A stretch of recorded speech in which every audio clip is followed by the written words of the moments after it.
të ekzistojnë edhe numrat vetëm e partive jo shumicë. Unë besoj që qeveria Kurti 3 nuk do të bëhet, do të jena fatet kohore që do të përbohet mund të ndërtu një qeveri prej opozitës, në rast që edhe kjo nuk arrihet, ne shkojmë në zgjedhje të reja, do të zgjedhje të jashtëzakonshme, kështu që nuk besoj që zoti Kurti me datën 15 do të ketë numrat. Cilat janë gjasat atëherë për formim të qeverisë nga ana e opozitës?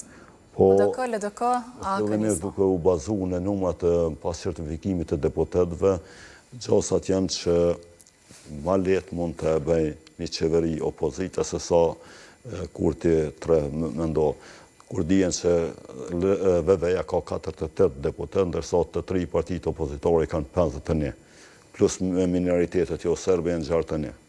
Kështu që VV-ja edhe me deputet të minoriteteve jo serbe, prap nuk e mërrin numrin 61, duhet me gjetë edhe ndonjë deputet jashtë minoriteteve jo serbe, edhe 3 deputet duhet me i siguru. Kështu që qasat i ka më reale me bo opozita qeverin, për ndryshe shkohet në zgjedhjet e jashtëzakonshme.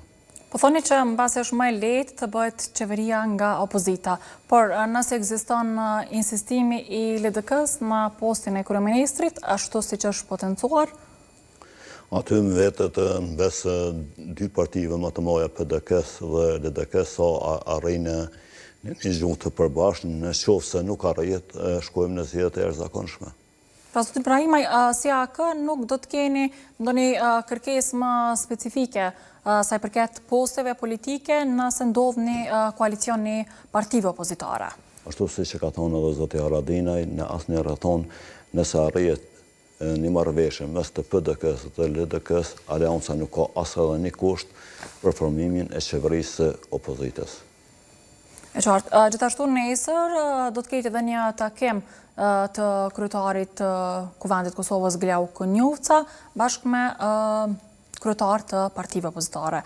Këja do i përgjigjet apo jo pozitivisht kësaj ftese? E kanë thonë po dhe sigurisht që do të marrin pjesë, nuk e di saktë se kur do të shkon prej aleancës, po sigurisht kryetari ose njëri nga nën kryetarët do të shkon, është takim që duhet me ndodhë, formimi i Parlamentit të Kosovës duhet të merren vesh